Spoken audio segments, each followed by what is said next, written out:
Here. Alderman Jose Perez, Here. Mr. Gerard Randall, Here.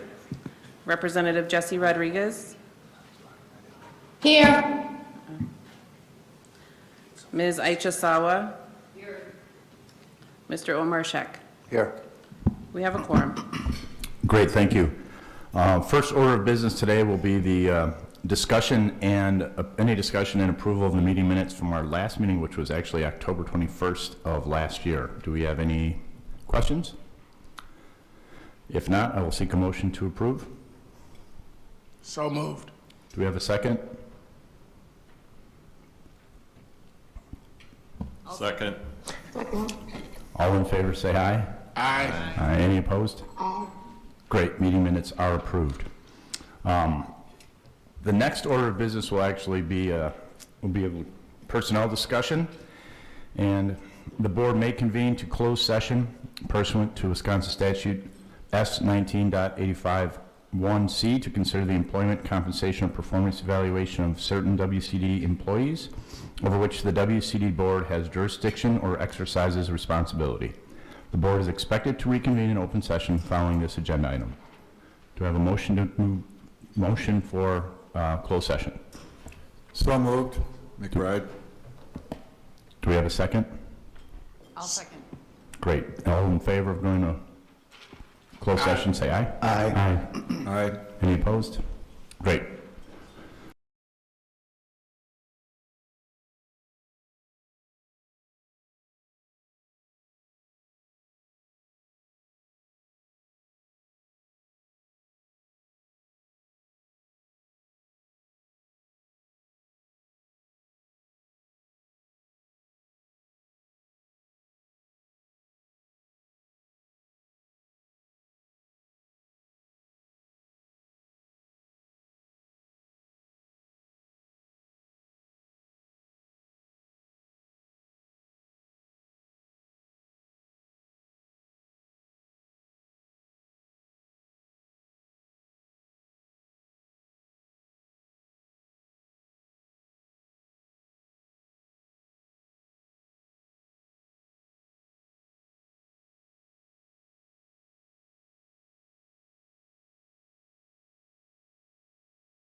I make a motion that we accept the governance package.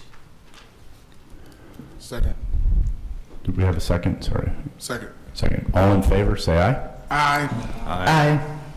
Aye. Any opposed? Great. The compensation package has been accepted.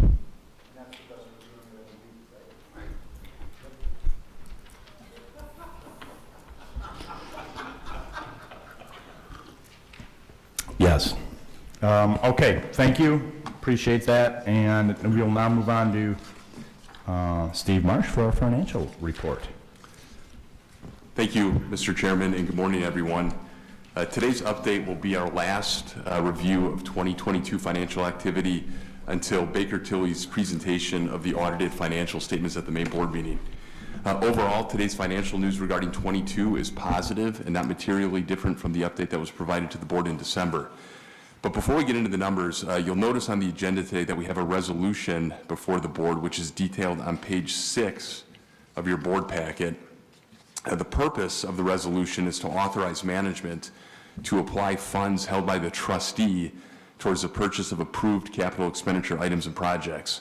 The board adopts this resolution annually, and while it may seem a bit perfunctory, its adoption today is extremely important in order for the district to execute the capital plan that was presented and approved by the board in October.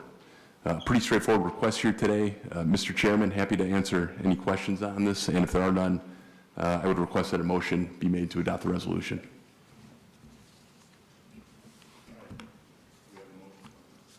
Do we have a motion to accept the resolution? I move to adopt the resolution. Do we have a second? Second.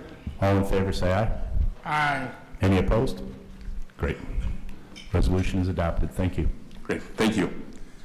So let's get into the 22 review, and we'll start with the income statement first on page 7 of your packet, which compares our annual budget to our annual forecast.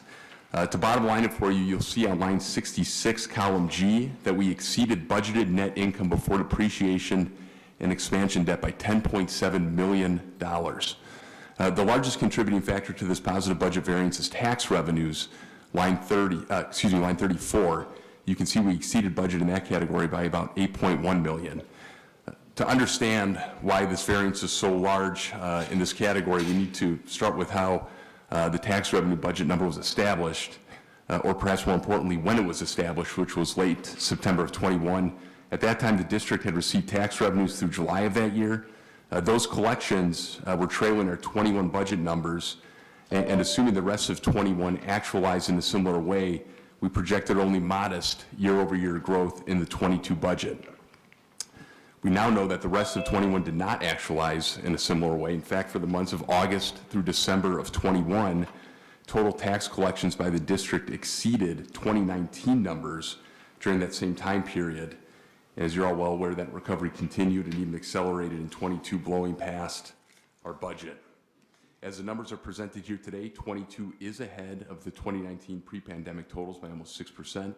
Which is almost 2 years ahead of schedule that HVS projected when we issued debt in 2020 for the expansion project.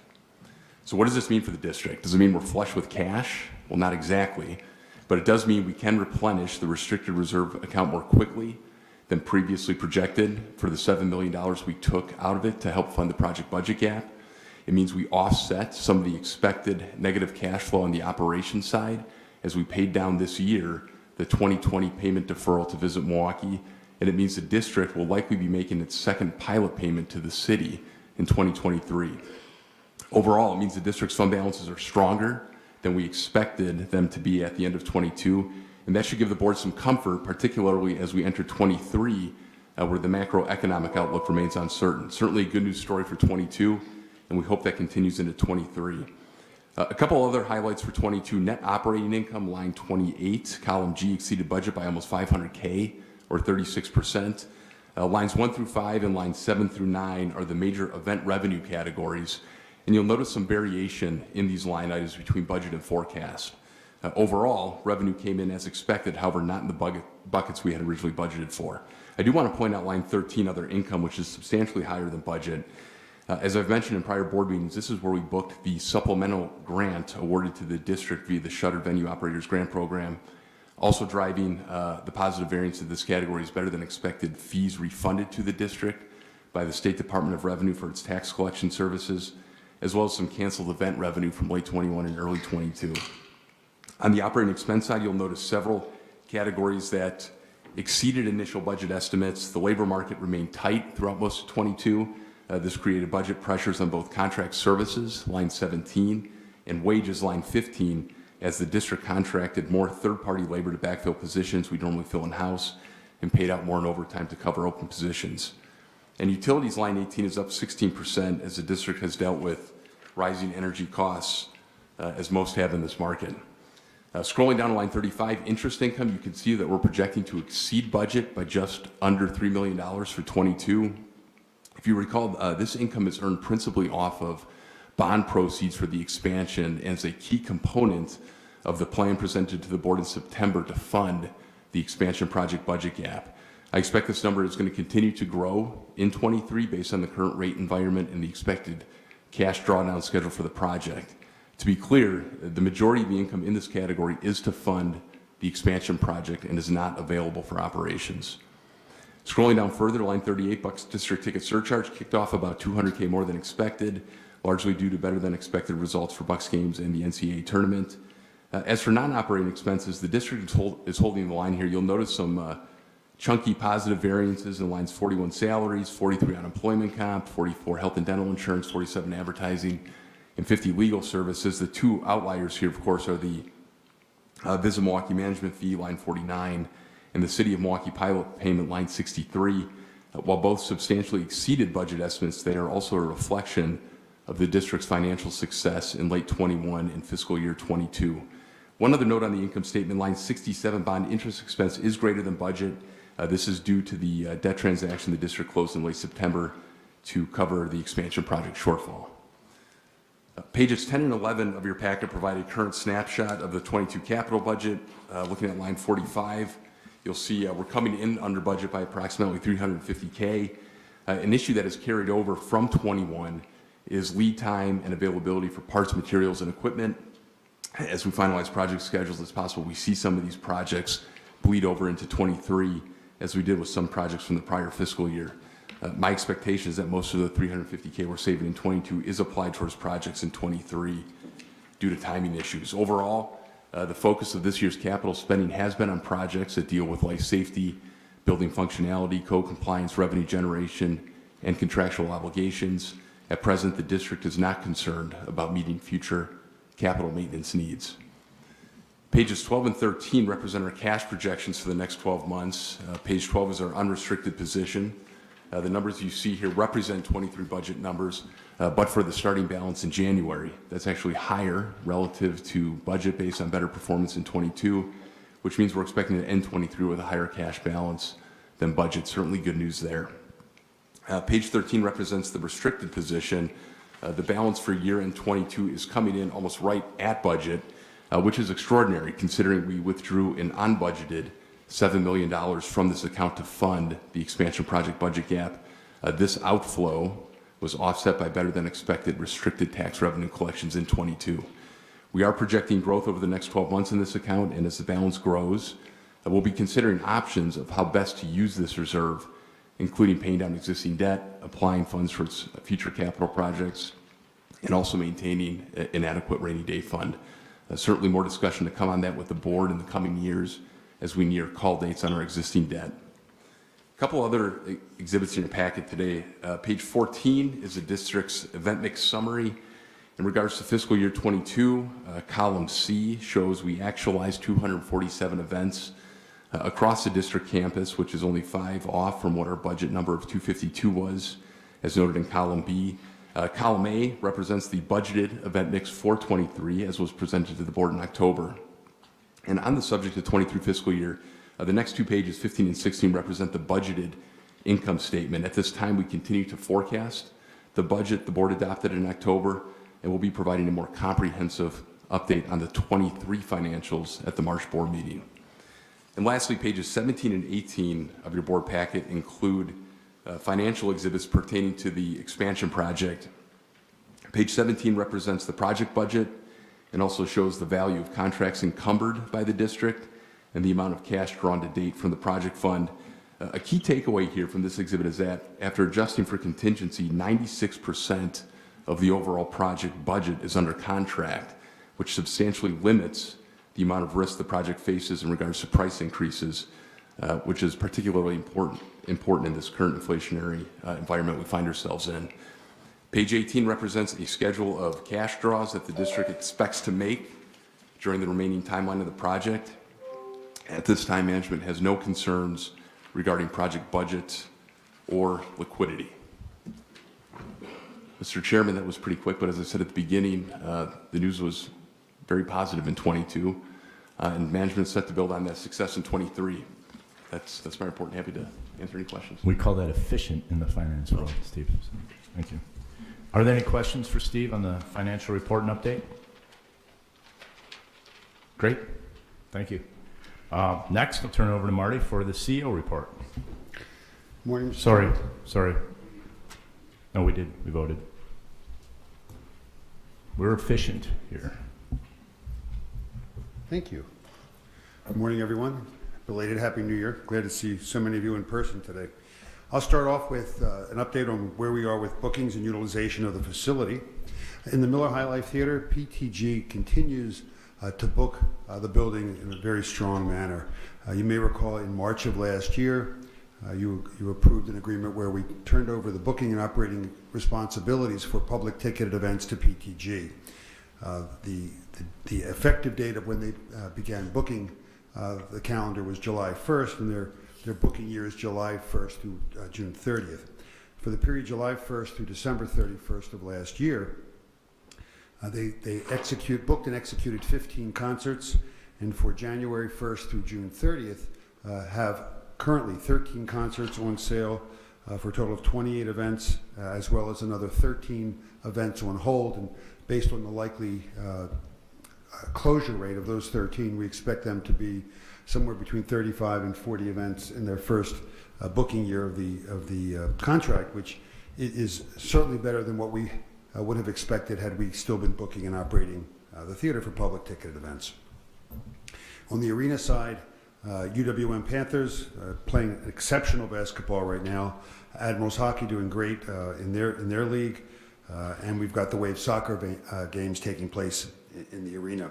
We recently announced an R&B show in the arena in April and have 2 public ticketed events confirmed for later this year that we will be announcing specifically next week in the arena. In the Wisconsin Center, on January 8th, we concluded the engagement of Beyond Monet, which also had, for the month of December, interspersed performances of the Nutcracker immersive experience. We brought in just over 37,000 people to see Beyond Monet and a little over 4,000 for the Nutcracker event. In comparison to how that lays up against Beyond Van Gogh the year before, we did just over 200,000 during a 7-month engagement, and we did just over 40,000 combined in 3 months that we had Beyond Monet and the Nutcracker. What was really amazing, if you weren't here to experience it yourself, is the level of service that our guest services staff continues to exude, specifically on events like Monet and Van Gogh, which are not our core business, but the information that was provided to them as far as the background of the artist, the background of the art, you really saw the guest services staff being immersed, if you will, on their own in supporting these events and really rounding out the immersive experience that attendees had, not just to experience the visual and audio portion of it, but our staff really became docents in the art world, and just really incredible to see the staff morph into the different roles that we're supporting for the event activity that we're having in the building. Really proud of their performance. In the meetings and convention world, since our October board meeting, between Megan Setman and her staff and Visit Milwaukee, we've booked over 50 new events into the Wisconsin Center. 2 weeks ago, we hosted an RV show that we hadn't had in our building since prior to the pandemic. They had over 3,000 attendees and sold virtually all of the inventory that they had on site sold on the floor.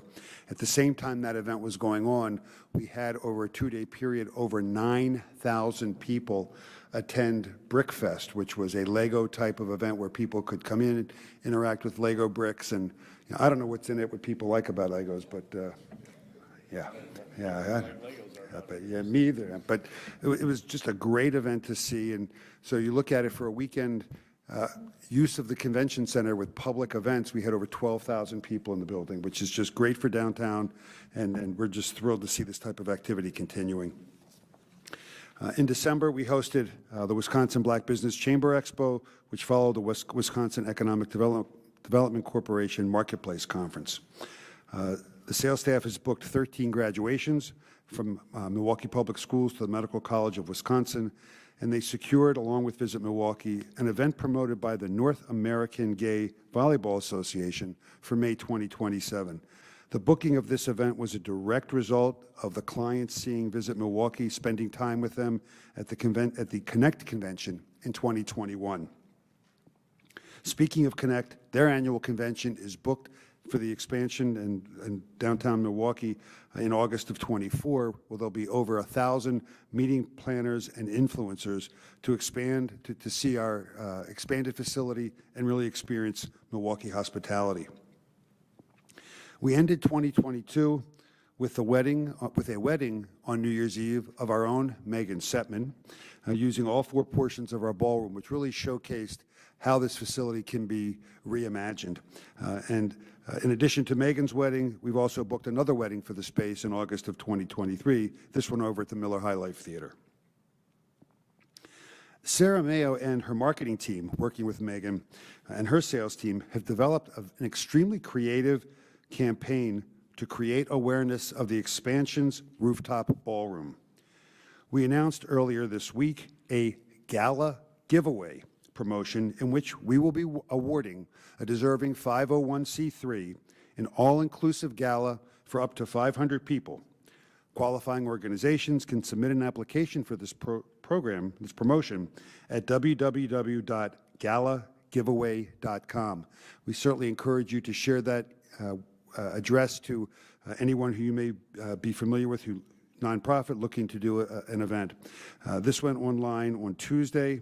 We've already had 14 applications submitted, and 92 different applications are in process of being submitted. So we really expect this to be a tremendous promotion, creating awareness for the expansion, but also giving a nonprofit an opportunity to do something that will hopefully impact their organization's ability to impact Milwaukee. The application process closes on March 31st. On the human resources side, and you've heard us talk a lot about HR over the past year and over the past 5 years. We introduced, the end of December, a really gratifying program opened up to all of our staff. And I give shameless plugs to Nyla Tuxon, our Vice President of Human Resources, but it's just another example of Nyla coming in, getting a fresh pair of eyes, looking at our organization, looking at the HR community, and seeing what can we do as an organization to work towards being an employer of choice and make it an environment that is supportive of all of our employees. We introduced an employee assistance program that covers all full-time and part-time employees and their families or household members. The service includes mental health sessions, life coaching, financial consultation, legal consultation, work-life resources and referrals, personal assistance referrals, medical advocacy. And the services are free, confidential, accessible 24/7, 365, and access is available by phone, online, or a mobile app. The cost to the district for this program was minimal. We're talking a couple $1,000s annually for a workforce of over 300 full and part-time people. It's something that, not something we had in place, and something that we have, with all respect to HIPAA laws, we don't know exactly what's being looked into, but we are aware that a good number of our employees have already accessed this. And it's just very gratifying to know that we are an organization that is looking to make sure we're providing assistance to our employees in a confidential and no-cost manner to them. One of the things that really has picked up over the past several months is that we're seeing a significant increase in the regular communication between the district and the Bucks. And while we've always had a great relationship with the Bucks, it's really picked up more so as it relates to a collaborative effort in security for both the Deer and Wisconsin Center districts, and also keeping us very apprised of what they're looking at and conversations they're having in the development of the former Bradley Center lot. It's really been great to see this. 3 weeks ago, the Bucks and we had a meeting with MPD, and MFD, and the mayor's office, and just talking about the importance of communication to all of our event attendees and making them aware of things that you may think are common sense, but a lot of people aren't paying attention to keeping valuables out of their car, out of sight, locked, and not bringing firearms downtown, and using the resources that both the Deer District and Wisconsin Center District have in being able to push out communication to people when they come downtown to hopefully add to the safety and security of our city. On February 7th, a group of us are heading out to the Boston Convention and Exhibition Center and the Heinz Convention Center in Boston. One of the components that we've been looking at, even before getting design elements approved, was the safety component of the existing and the expanded convention center. The Boston Convention Center was the first facility to receive Safety Act certification from the Department of Homeland Security.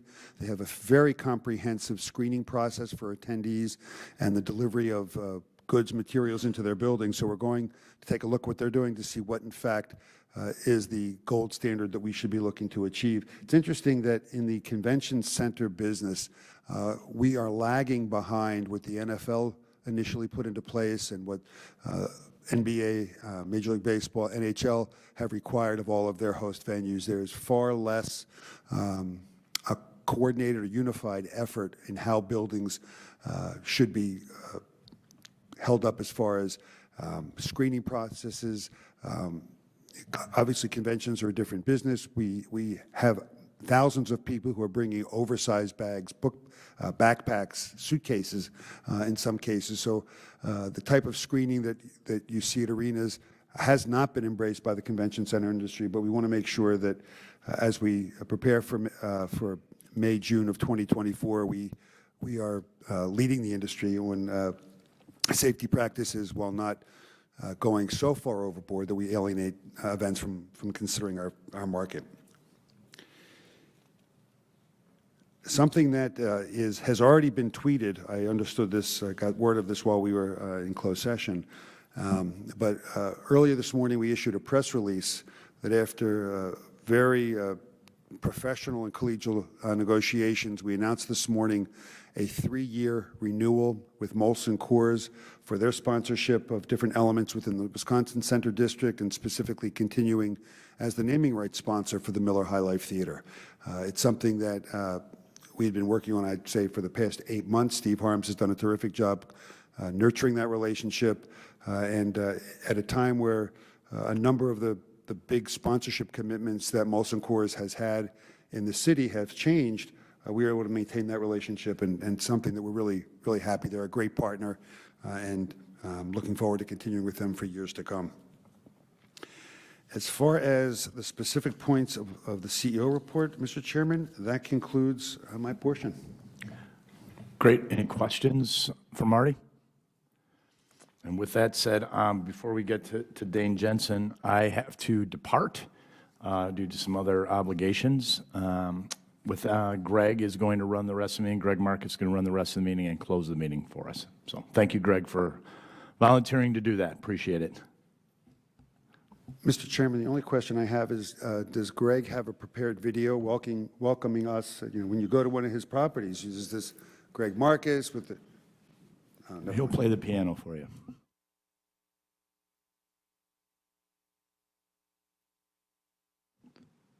Okay.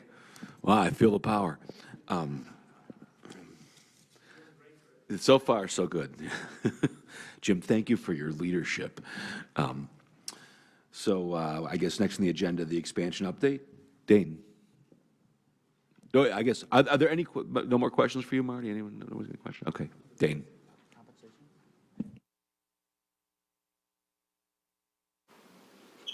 Good morning. Thank you for your time this morning. As Marty mentioned earlier, my name is Dane Jensen. I'm a project director for CA Icon. As most of you know, we serve as the owner's representative firm on the project. As we enter into 2023, we are prepared and excited for what has started out as and will continue to be a monumental year in the construction phase of this project. This morning, I'm going to give an update on current activities on site, safety, as well as upcoming events and milestones as well, and then close with the fly-through video of the project. So first off, I'll walk through an update of the construction site itself, and you can see here. So from a concrete standpoint, we're literally pouring concrete on every floor of the project. So you've got the ballroom, slab, exhibit hall, upper meeting room, and then slab on grade as well. So to date, we're approximately 65% complete with concrete, with over 31,000 cubic yards placed to date. In terms of steel, this is the exhibit hall trusses you see right here, which each truss averages around 90,000 tons. And so to date, we've had about 2,900 tons delivered to the project site with an overall projected total tonnage of 6,000 tons on the project. So in terms of ballroom progression, you can see the steel up here as well. Here we go. So ballroom steel is commenced in the back of house, and then you see the southeast core, which is approximately 140 feet above grade. On the west side of the project, which we can't see in this current image, the exterior facade continues. So we have metal panel and exterior framing, which is ongoing across the facade. So underneath the existing building, the connector walkway is now complete from the south building to the north expansion. And in relation to the south building efforts, painting is scheduled to kick off in early February, and south building exhibit hall lighting replacement is expected to start in the month of May. In regard to safety, the project is currently averaging 295 workers on site daily, and 892 people have attended this project safety orientation. And backing up one step, we anticipate overall labor to be over 400 plus per day in Q4 of 2023. To date, 355,000 labor hours have been tracked on site, and collectively this number will be north of 1 million when the project is all said and done. So 2023 has much in store in terms of forthcoming milestones, but we've also had some recent wins as well. So closing out 2022 was a big year, as Mr. Marsh mentioned. We completed signing up bid release 5 finished subcontractors, which was a big win for the project. Also, Wells Street reopened at the end of 2022, and then Velar Phillips then closed, which enabled our structural steel on the east side of the project, which you'll start to see, as well as the Velar Phillips connector skybridge back to the Hyatt Hotel, which is scheduled to start in March. The final phase of the Kilbourne closure is scheduled to occur in late February. And then vertical cores, which I pointed out, the southeast core here, and then we've got the northeast core, is scheduled to be topped out early next week. And then glass install will also start along the east facade in the month of April. And then 2 big milestones for the project. Concrete will be complete in the month of May, as well as structural steel scheduled to top out in late spring. In addition to these upcoming milestones, we have some upcoming community outreach events that are definitely worth noting. Women in Construction Week will kick off on March 5th, followed by Construction Safety Week, which is a national event, which will take place in early May. Additionally, many of the firms and contractors on the project have intern programs that will be either kicking off or already have kicked off with new interns that will be supporting the project this summer. So following my update that I mentioned, or that I've given the update on rather, I'd like to show a fly-through video of the site that we have now from January 13th.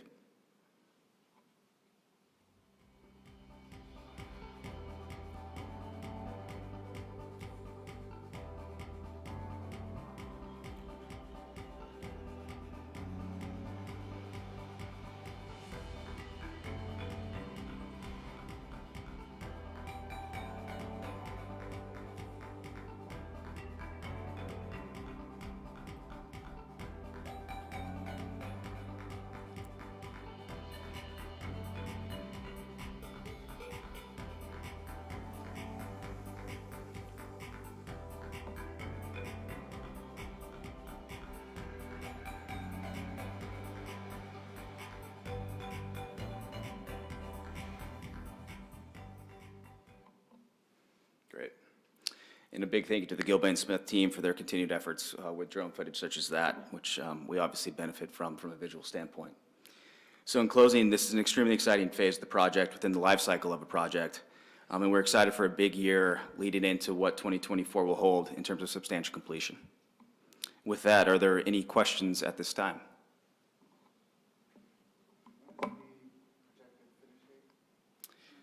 Substantial completion is tracking for March of 2024. And that's substantial completion, so there'll be a commissioning process and turnover period to the district, which will take place in the subsequent months leading into early spring. Any more questions? Thanks, Dave. Next, meeting and convention industry update. Megan and Leslie. Before Megan and Leslie get up, I'd just like to say some introductory comments, if I may, about it. As we enter, as we enter the new year and grow ever closer to the opening of the expansion and the modernized Wisconsin Center, I thought today's meeting would be an ideal time to share with you a macro view of where the meetings and convention industry is, both short and long term, as well as a more micro view of how Milwaukee fits into that model. This presentation was created out of my desire to share more industry-based information with each of you and to add context to the way that we and Visit work together to earn meeting and convention business for Milwaukee. Today you'll hear from Leslie Johnson, Vice President of Sales for Visit Milwaukee, who will convey high-level national findings about the meeting planner audience, as well as share where we ended with 2022 and 2023 through 2026 projections for meeting and convention hotel bookings. Also, we'll hear from the new bride, our own Megan Setman, Vice President of Sales, who will share 2022 results as well as 2023 budgeted events in our venues. Many of the metrics they shared today will also reference back to 2019, as it was a record-setting year for the meetings and convention industry. I hope you find this presentation enlightening and informative. We have saved time for questions at the end of the presentation, so with that, I'd like to welcome Leslie and Megan to the podium.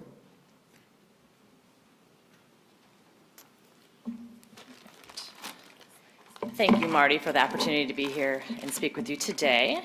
We're looking forward to providing you with an update on the meetings industry here in Milwaukee and how it pertains to the Wisconsin Center District. But before I get to that, I would like to officially congratulate the district and the Wisconsin Center Board on being named a Center of Excellence by the Exhibitor magazine. This is a prestigious recognition that only went out to 30 convention centers throughout the entire country. So with that, Acting Chairman, I will... Hey, you don't get to keep that. No.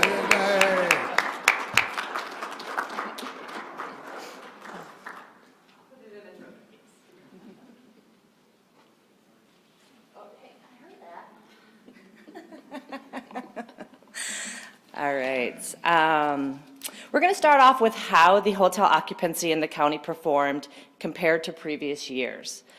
In this graph, you will see 2022 is represented by the yellow line.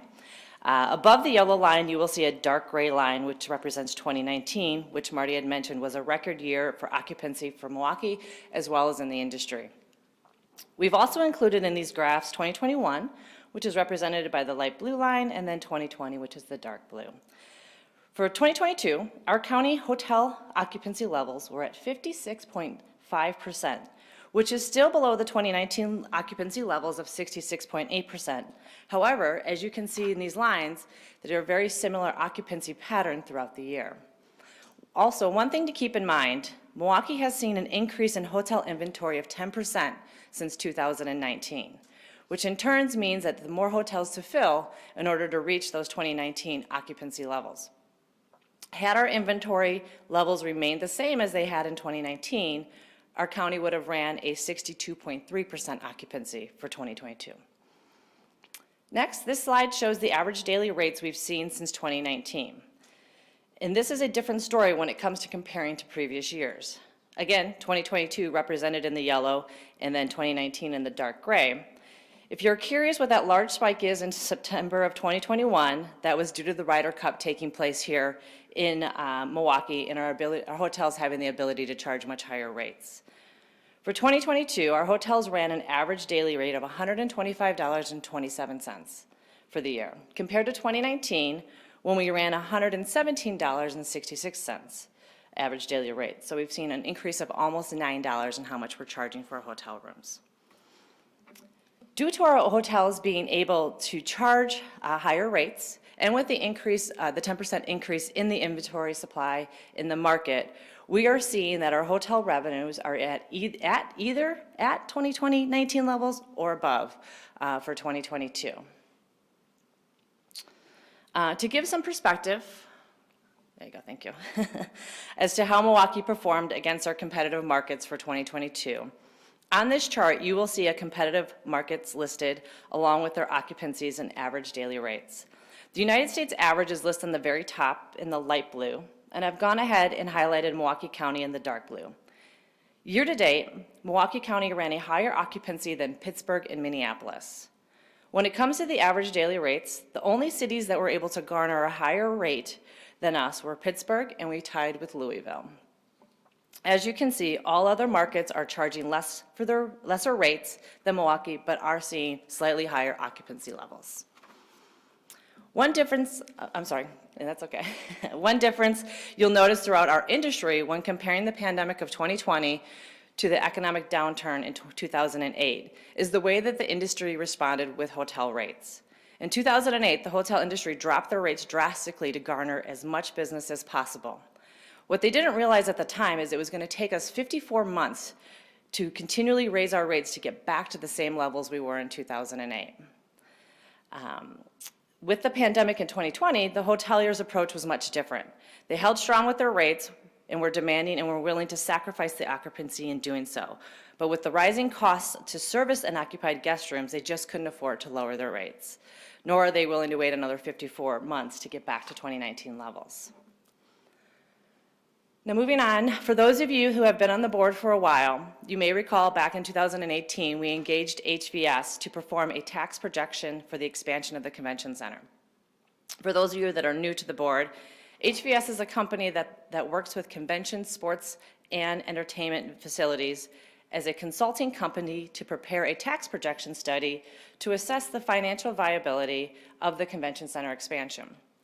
In 2020, we had HVS revise this report to be reflective of the changes the pandemic would make to those projections. In their 2020 report, HVS projected that in 22, Milwaukee County would achieve over 2.7 million occupied room nights. And we are happy to report that according to the December STAR report we just received, the county has exceeded those projections by nearly 100,000 room nights. To give some comparative to 2019, we did just over 3 million occupied room nights in the market. Also, in this HVS study for 2020, they projected that Milwaukee wouldn't return to pre-pandemic levels until 2024. So now let's talk about what 2023 and beyond and how things are shaping up for Milwaukee. But before I dive into the next few slides, I wanted to provide a quick overview of tourism economics, as I'll be referencing them in our data source in much of this information. For those of you who may not be familiar with tourism economics and the work that they do, I wanted to share a little bit about the organization. Tourism economics works with over 300 leading companies, associations, and destinations every year as a research partner on tourism data. They bring decades of experience to deliver highly specialized economic insights to destinations such as ours. They also partner with Oxford Economics, who, as many of you may already know, is the leader of global forecasting and quantitative analysis. For the past 2 years, Visit Milwaukee has heavily invested into our partnership with Tourism Economics to ensure that we are providing accurate and up-to-date data to our community and partners to help them make better informed decisions for their organizations. And much of this information is shared weekly in our weekly and monthly communications out to our partners. This slide here will provide an overview of how the Visit Milwaukee sales team is performing against a few different benchmarks. Listed on the top here, you'll see each year the goal of the number of consumed room nights in that particular year based on the WCD Visit Milwaukee contract. followed by what we already have contracted with groups, then what we have in our pipeline, and then finally what tourism economics has projected, they're projected forecasted for our market of our size. Please keep in mind, these numbers only represent the number of rooms that were contracted through the visit office for meetings and conventions. These numbers do not include guest rooms that are booked by leisure guests or business travelers or who book directly into the hotels through the individual hotel sales teams. In 2022, you will see that Milwaukee saw just over 182,000 consumed room nights by meetings and conventions booked through the visits office. You can also see how that compared to the goals set forth by the WCD agreement and tourism economics forecasts. The team did a great job in securing a lot of last-minute bookings that presented themselves to the market and exceeded the goals that were set forth. In 2023, you can see we are already have just over 141,000 rooms contracted in the city and how that compares to our goals, but I've also included how many rooms we have in our contracting pipeline, which is just over 26,000. Historically, we book anywhere between 30 to 40,000 room nights in the year for the year. And as any hospitality leader will tell you, 2023 was pacing to be a down year, even prior to the pandemic and after the pandemic, when planners had to readjust their conventions to future years and do their best to keep those conventions in the cities they were originally contracted with. That behavior only compounded our issue and inability to book larger conventions 2 to 3 years out during the 2020 and 21 booking cycles when planners were sourcing for future years. We are in a strong position for 23 when it comes to exceeding our industry projections for Milwaukee, and the team will continue to work hard on closing this gap and get us to the goals set forth. If 2023 is anything like 2022, we can anticipate that there'll be a lot of short-term business out there, and we'll aggressively go after that. Now, we all know 2024 is going to be a big year for us, as we have now just over 74,000 room nights contracted throughout the city, and please keep in mind this number does not include the RNC.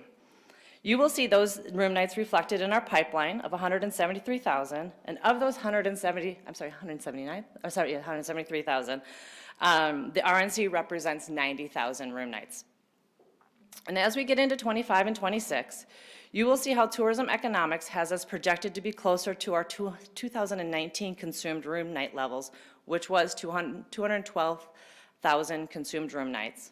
However, we are expected to reach our 2019 levels in 2024 and be exceeding them by 2025, with having the expanded convention center completed and available to sell for an entire year. And now you may be looking at 25 and 26 and wondering why the definite numbers is less than previous years, and I'm going to touch on that in the next slide and provide you with some insight on how the booking pattern for major conventions has continually changed over the years. The slide doesn't like to advance. Oh, okay, there we go, sorry about that. In this report, tourism economics provides us with insight on the behavior of a meeting planner and how it has evolved over the years. This report provides us with 3 key metrics. First, you will see the lead window represented on the left side of this slide, which is the time from when a meeting planner sends us the request for a proposal to the time when that meeting will actually be taking place. Second, we have the conversion window represented here in the middle slide. This is the time from when we receive the lead to the time when the decision as to if they've selected Milwaukee or another destination. And lastly is the booking window, located here on the right. And this is the span of time between when they've signed their contract with Milwaukee to the time that their convention starts. This report is only showing the behavior of planners that are looking at the convention center to host their group. This does not include leads that come through our office that are looking for individual, that could take place in a single hotel. And really what I'd like to highlight is the lower line graph on each of these sections. You will see on the far left of the screen that 10 years ago, planners were sending their request for a proposal to a destination's 2.6 years from their arrival date. And they are now just sending us those leads 2.26 years from their arrival date. In the middle, you will see that they're making their decisions at one time 5.9 months after sending their request for a proposal, and it's now taking them almost 9 months to commit to a city after they've started their search for a home for their convention. And last, on the far right, you will see the shift in the planners' behavior that historically they've signed contracts with cities a little over 2.1 years from their convention start date, and we are now seeing that average just over a year. So in conclusion, planners' behaviors were already trending shorter booking windows prior to the pandemic, but the pandemic has accelerated this even more. Throughout the industry, we continue to hear planners are willing to wait in securing their convention destinations more so than ever, and we are seeing that impact here in Milwaukee with that shift of the booking window becoming shorter and shorter. Last but not least, I wanted to provide you with an update on the performance of the Visit Milwaukee Meetings and Conventions sales team for 2022. In the beginning of the year, we tasked the sales team with a booking goal of 182,000 room nights. And this goal includes rooms that they've booked into 22 and beyond. To give a little perspective to this number, when we look at what the team booked in 2019, minus the DNC, it was 153,000 room nights. As you can see, while working along with the WCD team, we've booked over 192,000 room nights this past year. The team has been working diligently and will continue to focus on closing the gap in 2023, all while working to book rooms into the expanded convention center in 2024 and beyond. Please keep in mind, this production number does not include the RNC room nights.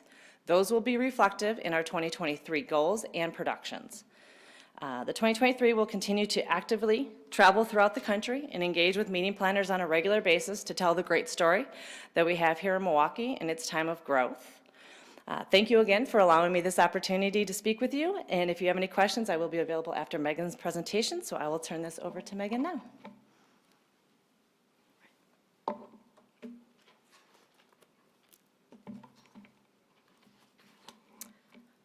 Good morning, everybody. I am the last speaker, promise, before you get to go out and enjoy your Friday. So thank you, Leslie, so much for that information. It's absolutely wonderful to see how Visit Milwaukee has made an impact in the convention center, but also with the room night production for the city and the county. Now, transitioning over to the Wisconsin Center District sales side of the presentation, I am really eager to be able to share more great news with you today. As you heard Leslie reference hotel room nights as their form of measurement, the district is measured on all of our events that are booked into our campus, and the district sales team is tasked with booking events that are not directly correlated with hotel room night production. Some of our examples of the events that the district books are high school and college graduations, consumer shows like the auto and tattoo show, as well as meetings and seminars that are local to the Wisconsin area.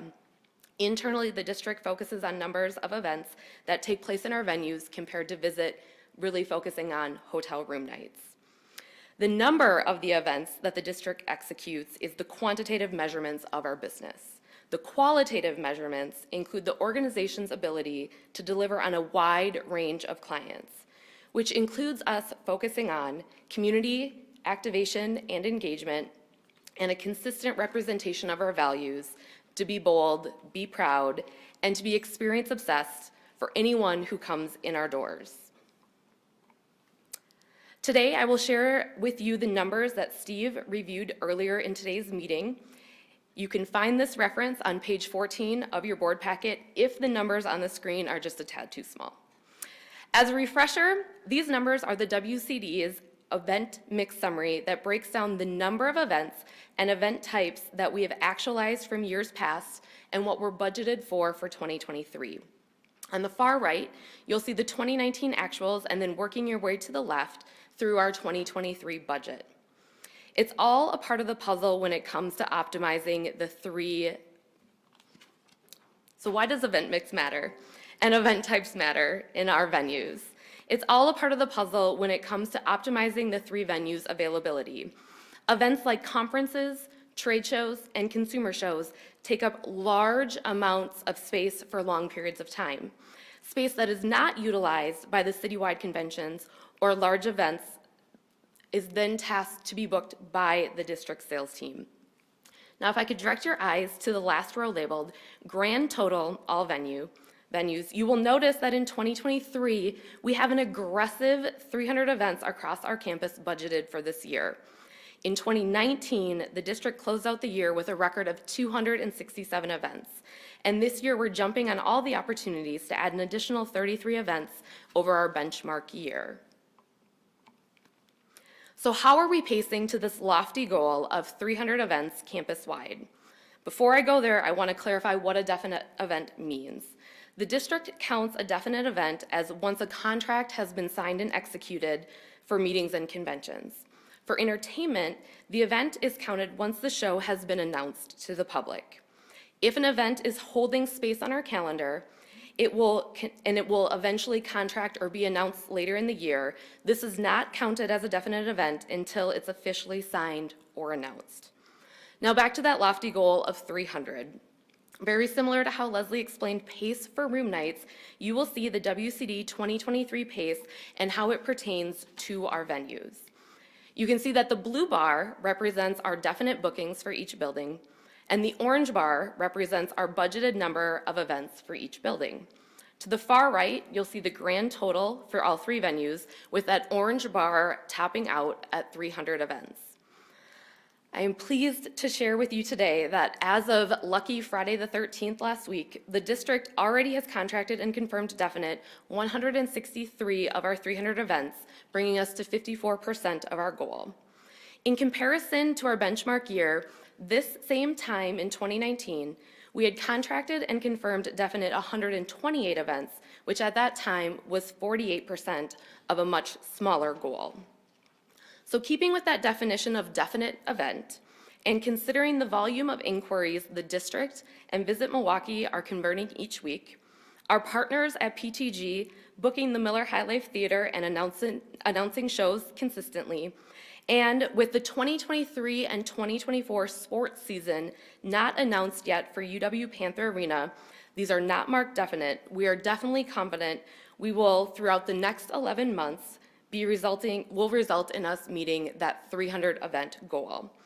We are very eager to continue to secure short-term bookings for the district, be that more banquets, corporate meetings, trade shows, and conventions in the year for the year. Now I would like to take a deeper dive into the Wisconsin Center and highlight our success and our areas of opportunity. This is the building we're really pushing the limits when it comes to optimizing our meeting and event space. You will see the total number of events for the Wisconsin Center standing tall at 159 events for this building alone. You'll notice on the far right in 2019, we executed 111 events in the convention center. And then jumping to 2022, with the events industry really getting back to business starting in April of last year, the Wisconsin Center was buzzing the remainder of the year and executed 101 events. With events coming back in full force and the compressed short-term booking window planners are operating in, for 2023, we've set an aggressive goal of 159 events for this soon-to-be convention center, expanded convention center. And with our BPX and financially prudent mindset in place, the district sales team is now rooted in the community. We thrive on community engagement and activations, and we've made ourselves available to have conversations with our surrounding neighborhoods and local event planners that have gathering and meeting needs.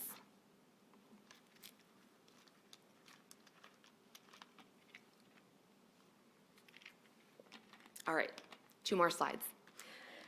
Now, to take this one step further regarding the Wisconsin Center booking pace, we've already contracted 73% of our conferences and conventions for this year, and we have 3 in the pipeline with contract redline negotiations taking place as I present to you here today.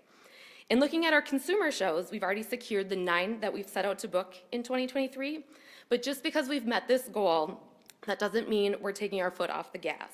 The team is still actively talking and pursuing additional opportunities for this calendar year. One vertical I'm excited to share with you is the opportunity for corporate meetings. If you've taken anything away from our presentation today, aside from the Visit Milwaukee and District's team thriving on selling the city and the center, is that the booking window to contract business has continued to shrink. With the opportunity to book 33 more corporate meetings or seminars this year for the year, it truly gets the district's team fired up. We comb through the calendar on a weekly basis to identify our need dates, and we're out in the community consistently with potential clients with our lunch coffee mindset, making clients aware of who the district is and the Wisconsin Center expansion that is to come. I look forward to Steve Marsh updating the board later this year and sharing with you that we've not only hit that number for corporate meetings, but we've exceeded it. Finally, I'd like to draw your attention to banquets. Prior to my arrival, this was an area that the district did not focus on. And in 2022, we were able to revive our special events account manager role with an exclusive goal of booking food and beverage functions.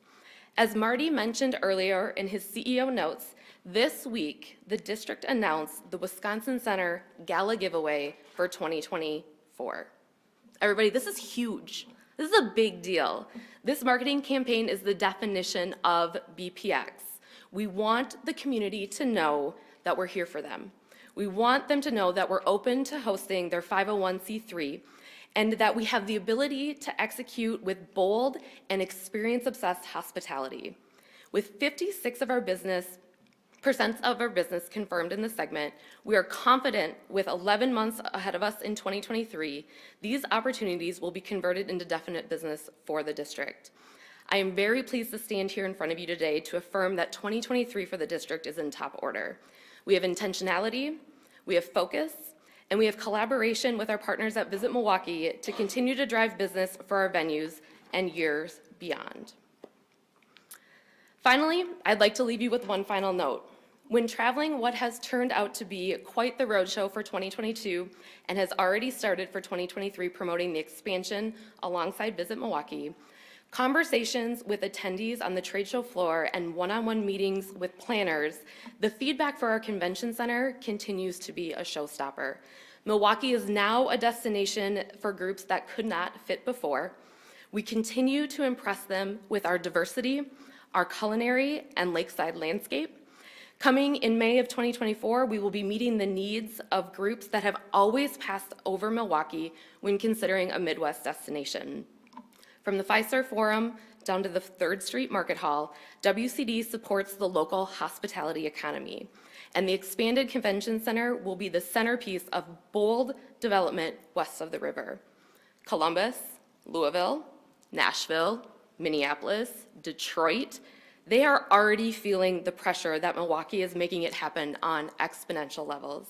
Between Westtown developments, our lakefront property, spectacular neighborhoods, and world-class food and entertainment scene, our convention center campus is about to take center stage as a truly not-to-be-missed destination. Now with that, Marty, Leslie and I would like to turn it back to you and the board for any questions or comments you may have. Thank you. Any questions for Megan or Leslie?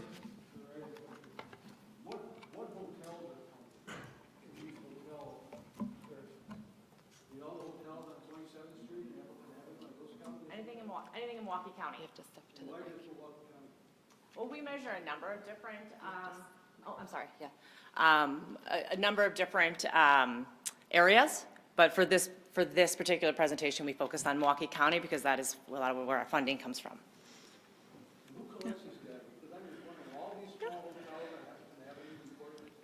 They may not be, so you do have to participate in the STAR reporting.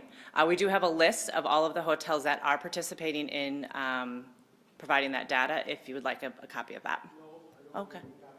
I'm just curious. Yeah. There's a lot of hotels that really don't cater to the downtown meeting convention, cater to all the rates.